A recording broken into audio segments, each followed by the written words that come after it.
From Washington, D.C., this is Middle East Focus. My name is Lyne Sneige, and I am the director of the Arts and Culture Center at the Middle East Institute.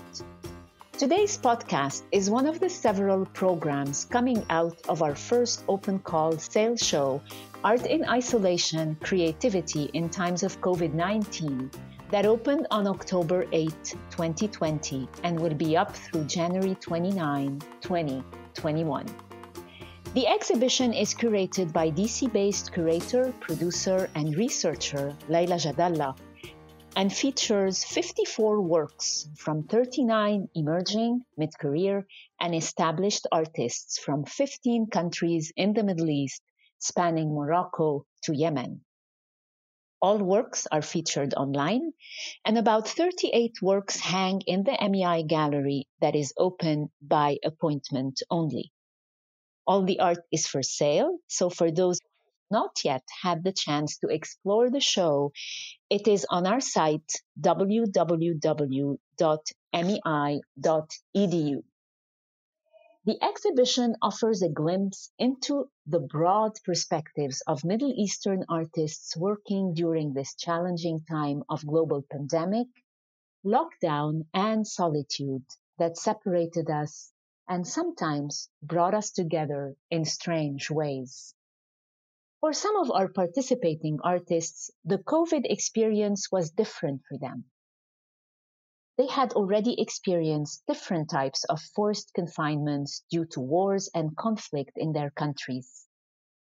There were, of course, the deeper underlying layers to COVID and this globalness that made it so different. However, how was this experience for them? And what is it like to produce art in countries going through deep turmoil? We decided to examine this question through the lens of 3 artists in our show who have been producing art in the midst of conflict, daily protests, and the insecurities of living and producing art in places torn by civil war and political upheaval. We are joined today by 3 of our participating artists from Libya, Sudan, and Yemen, 3 countries experiencing war and conflict, yet where artists produce art regardless of their circumstances, or perhaps even because of their circumstances. They are countries we rarely get to hear about in the US, at least not from an arts and culture perspective. So I'm deeply grateful they have joined us today from Tripoli, from Aden, and Khartoum. Reem Aljeally is an architect, designer, and visual artist whose work is based on current social change, women's issues in Sudan, and her own sentiments and life experiences. Asim Ahmed is a visual artist based in Aden, who often uses the medium of photography to reflect on his experience living in a conflict zone. Jamila Rizgalla is a self-taught Libyan artist who works in pastel to achieve quick, emotive compositions. She is a veterinarian by education and is currently a lecturer in the Department of Aquaculture at the University of Tripoli. Welcome to you all. I want to start with you, Jamila. You are based in Tripoli, and your country has and continues to suffer from violence, war, and conflict, accompanied by so many daily challenges. Yet, the 2 pieces of pastels and charcoal entitled Worry and The Big Leaving that you have submitted to the show are absolutely soft and tender. What was your experience of the pandemic, and how did it manifest itself in your work? Well, hello. It's nice to be here with you all, and it's a pleasure to get to know you and to have the chance to talk about this experience. Now, COVID has, of course, affected my life as it has for all the people around the world. In my case, because my family was separated by me, we were in 2 different continents. I was in Libya, they were in Europe. And because of the no-flying zone that we had because of the pandemic, so I found myself in Libya alone and without really being alone and glued to the internet and trying to find answers and trying to find information. and being exposed to all these different feelings that start from fear to uncertainty to loss and to acceptance, and to feel myself stifled in this situation. But on the other hand, with all these negative emotions that came, there was this sense of freedom to be able to draw. Something I've been always doing all my life, using art just to express myself. It's a bit like an enzyme I use to digest the emotions and the experiences and the things that surround me. And of course, the sense of loss, as you mentioned, these art pieces that I've drawn, one of them is called The Big Leaving. My mother is German, so in Germany we say there's a saying, das große Sterben, the big death. In my case, it's the big leaving for all the people that have left and are leaving in this period. And not only because of COVID, in my case in Libya, you must know the drama of migration that has happened and is happening. And I'm a veterinarian, you mentioned it. I'm a biologist as well. I work, all my life is in the sea. My work is the fish and the sea. So when I see the sea that is calm and nice, I love it. But on the other side, I'm worried and saddened, because I know that somebody out there is drowning, potentially drowning. And because of wanting to find a better life. So this drawing is really that. It's telling that story. It's this big leaving, dying and leaving your home. So having to move from one place to the other, whether physically, just because you have to leave, like in my case, I had to leave Tripoli, go to another city because of the conflict that was going on a year before that, or dying, just crossing that sea. From there comes that drawing, actually. And the other one is a more positive side. It's hope. It's the dark from one side, but hope from the other one. And hope is the thing that keeps everything going up and moving on. Thank you, Jamila. Thank you for taking us in a deep dive into your work, and the imagery you use and the words that you use are so beautiful. And you are a self-taught artist, and I can see how you are all of that. How have you decided to become an artist, and how hard was it to do that in Tripoli? Well, as I said, I'm a veterinarian, so I work full-time at the university. I've been drawing since I was a child, and it was not a decision. It's like breathing. You don't decide it. It just happens. You can't stop it. It's the way I express myself or try to understand my surrounding. The one thing that is unfortunate for artists is the need, of course, you need to sell your art, and that is very difficult. And going back to the art scene in Libya and trying to make a living out of being an artist is quite difficult. I mean, if you keep in mind, Libya geographically is a large country, but it doesn't have the history, the artistic history and background, being more a tribal country, being more a nomad or semi-nomad country that just in the past 40, 50 years has discovered oil. So it became economically better stable and more interested people in looking at other things and needs. But art, if you think about the art scene in Libya, and until this day, we don't have a museum for art where you can go and look at paintings or drawings or art pieces. Asim, Yemen has been in the news for all the wrong reasons, war, displacement, and famine. But today, we have a chance to hear from you, an artist and a photographer. And while you and your work, I'm sure, are very much affected by all that's been going on, your work provides another story, a more personal story than the one we are accustomed to hear. So how did you experience the pandemic in Yemen? Where were you, and what art did you produce during that period? What did your arts speak to? First of all, I would like to thank you for hosting me. I find it very important nowadays to have the spotlight and try to shine the art scene in Yemen. Yemen, as you mentioned, has been a topic that only concentrated about war and only concentrated about the pandemic and pain overall. But actually the truth is, no, there is always another side of each country that faces a conflict. So when it comes to the pandemic, we have to understand that Yemen has been going through war for the past 5 to 6 years.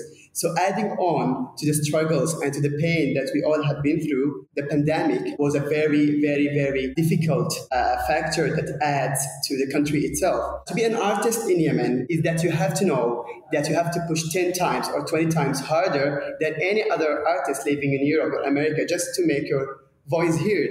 So my project itself called Homesick. And Homesick is a very personal project that I'm currently developing from a photography series to an experimental video. Homesick speaks about how we citizens living in Yemen feel the homesickness, even though it's kind of weird because the actual definition of homesick is when a person travels to another country. For example, if a person lives in Yemen and then he tried to travel to another country and live there, he would feel the homesickness. But in our scenario in Yemen, it's quite different. I have experienced this myself because I lived in Malaysia for the past 4 years. So when I came back to Yemen, a big question came to my mind. Why do I feel depressed? Why do I miss the old Yemen? Because all what I hear in the news, everything I experience every single day is pain, conflict, and war. So I'm trying to reflect from my project the feelings of how we citizens go through every single day. It's not normal for an artist to feel homesick in his country. So I always describe my art as a sad art, coming from a sad person, even though I laugh a lot, but yet there is always, I think, in all the Middle Eastern countries that we have been going through a lot. And as an artist, I find it my mission to reflect and to show to the whole world that even though we are facing war, even though there are a lot of conflicts, and adding on the pandemic or COVID-19 yet, it is the only way where we could reflect a beautiful side of our country, whether through a painting or a photography or a film itself. Absolutely, Asim. Thank you so much for your insights. Reem, Sudan has not been exempt from years of relentless conflict, and now with the threat of more refugees from Ethiopia, the country is experiencing more challenges. How are you as an artist living and reflecting during those times? Hi, Lane, and thank you so much for hosting me for this podcast. It's been a great pleasure being part of the Art in Isolation exhibition and being able to reflect the art I create here in Sudan to the world. The art was created, like you mentioned, in very hard times. Living in Sudan in these difficult periods has really been giving us time to reflect on ourselves and giving us more things to talk about and using these things to reflect it in our pictures and our stories. And as a painter in Sudan, going through the pandemic and COVID 19 period has been a really difficult experience. Living in a country that, we really have very poor health services, and just experiencing the whole quarantine and being in our houses, being locked, and everything is collapsing, economically. And, Sudan is going through a transitional period, going through peace negotiations. So all these things happening together and adding to that the pressure of the pandemic. So it's been really a very stressful period and experience. But thankfully, as an artist, I was able to reflect all these into pictures, all these thoughts. I was able to create more paintings and images. They were all focused on how I experienced this isolation and how I experienced the position of being suddenly shut down, because COVID just hit us all suddenly, and everything just stopped. So it was a very confusing mindset, So it's like we had to stop life all of a sudden and just wait for things to happen. And with the fear of everything collapsing here in Sudan, we had many crises, economical and political. So everything was very heavy. Absolutely. And the intensity comes through your work in a beautiful way and in a colorful way, if I may say. The listeners can see your work as we are speaking about it, but they will, I'm sure, connect hopefully to the show and be able to look at your work. I want to turn to your work a little bit in the exhibition, Reem, and talk about the piece that you've submitted and your work more broadly. The style is particular. There is a focus on faces and an exaggeration of the eyes. Can you speak about this and what you're trying to communicate? What issues, themes you reflect on in your work?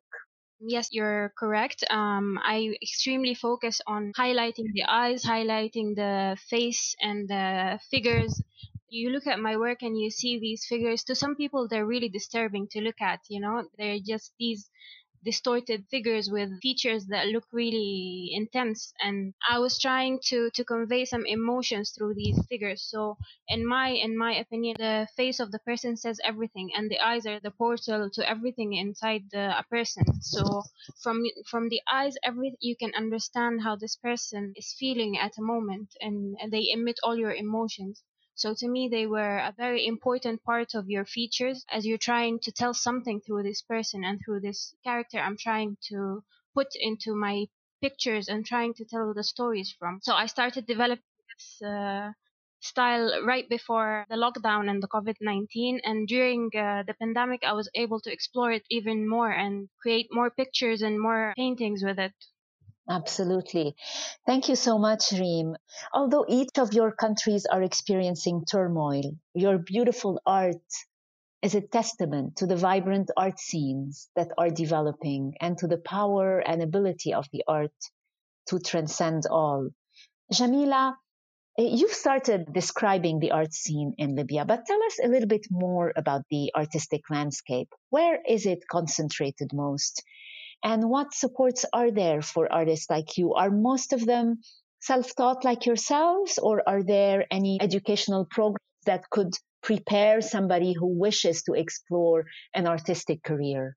Well, there is an art school in Libya, in Tripoli, and I believe in Benghazi, but I know that of Tripoli. And there are several artists who are also known internationally and locally who have graduated from the university in Tripoli, from the art school. But recently, the new movement that has emerged or started, I call it a movement because it's really starting up now with new young artists who have found in the internet the medium, and they have formed NGOs and groups, and you can find them on the internet that has in the past 10 years, especially for this group of people who have been, for example, 10 years old in the time when the turmoil had started in Libya and the uprising, now are 20 or now are 30. In my case, I'm approaching 50. So it's different. But they found in the internet this possibility to show their art, to express it. But it remains in the time that would come, if it will remain in the internet, if it would find its way to Libyan soil, or if it would find an outlet elsewhere in another continent or another country. As myself, I've also used the internet very strongly since 2011, and in the recent years, especially in the time of the lockdown and the COVID, that was my way out, as it was for many other artists. Thank you. Thank you so much, Jamila. Asim, out of the three countries and art scenes that are represented today in this conversation, perhaps Yemen has been one of the countries where some audiences around the world were able to see and experience that vibrancy through exhibitions that were curated in some countries in Europe and in some other Arab countries. But we want to hear from you about the art scene in Yemen. What makes it so interesting? As Jamila was describing as well in Libya, there seems to be so many young voices emerging using new mediums. What is drawing those young people to the arts? What supports are there? And where is the art scene most concentrated in Yemen? That's a very interesting question because as an artist, I always believe that art comes from pain. And I believe that Yemen is a country that is full of happiness, but also full of pain that comes from different experiences. So I think that as an artist, we always reflect what do we feel. Me personally, I have lost a lot of loved ones. I have lost family members due to the war, especially 2015 war. So I find art is the only way to reflect and is the only way to make my voice reach globally. So when it comes to the art scene in Aden or in Yemen overall, it's not that strong because we don't have a government support. We don't have any support that comes from any organizations or any foundations that will support the art scene. So when we saw that there is no other choice to produce art, so we use internet, we use Google, we use all the possible ways for people to know about us. Me personally, I'm an independent artist, so I use internet 24 hours to create work, to make people know and to look into what I'm currently working on, because I find it very important for people to know what's going on in the country, and not only the war but also the art scene overall. So when we reach to a level where we don't find any support, what should we do? We can't stop, because it's a way of a living, it's a way of expressing emotions, it's a way of telling stories. And when a country experiences war, there are thousands of hundreds of real stories and real struggling that people are going through every day. So I find it very sad that the only way to reflect art is through going through a pain. This is something that I'm always thinking about, is that why do I need to always talk about sadness? Because that's what we are going through. And when it comes to the emerging artists, yeah, we are doing a movement because we know that we have no support, so we are depending on each other, we are helping each other. And the good thing about Yemen is that a lot of people are helping each other without even having to get any benefits from it. I'm now currently working on my first experimental video, and the support that I'm getting from the people in Aden is something that makes me very happy. People are willing to help without any income. People are willing to help without getting anything, because we believe in ourselves. We believe that we are true artists. We believe that we have stories to tell, and we will continue doing that, whether we found a solution, whether the war stops, or whether it continues.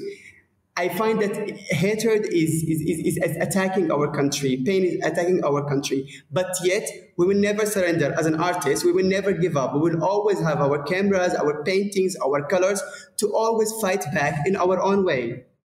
Absolutely, Asim. All the power to you. Support and community are so important, as you say. Reem, similarly, I'd love to hear what you have to say about the contemporary Sudanese art scene. What is defining it, and what kinds of questions, themes artists are asking, working on these days? And where is the scene concentrated in Sudan? Okay, this is a very good question, like Asim said. And as an artist who lives in Khartoum, I will only speak about the scene in Khartoum.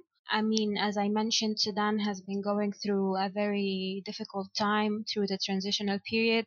And in the past 2 years, we had the revolution. And I think the revolution had a huge part in creating and emphasizing the art scene in Sudan, because a lot of young people and artists used their hands, their tools, their brushes, along with their voices to talk about this revolution and to speak about what they think and express their opinions in the current situation. So art has helped a lot in raising awareness about what's happening in Sudan. And during the sitting in the headquarters of the military, we were surrounded by murals speaking about the revolution and martyrs of Sudan. And I think we started using art as a means of expression here, and it was a very powerful tool to use. So I think from there, the art scene has changed in a very huge way during these past 2 years, because the community here is starting to realize that it's a very important and very powerful tool to use, even in our daily life, in our social life. And like Asim said, the art community here is a very collaborative. I am currently a founder of an art organization working here in Sudan. We are operating as a platform here, a digital platform. So the support I've been receiving and people I've been seeing and the artists we worked with, everyone was willing to be part of this thing, is willing to be part of something that allows us to be creative, allows us to express how we feel through something visual. Is the organization a collective? Does it provide supports to other artists? Does it work collaboratively? Can you tell us a little bit more about how, artists are coming together to help each other? So this platform is working, yes, collaboratively. We have a team. It's called the Muse Multi Studios. We work in different projects and workshops. We try to get artists together through communication sessions, and we try to talk about the problems we face here in Sudan.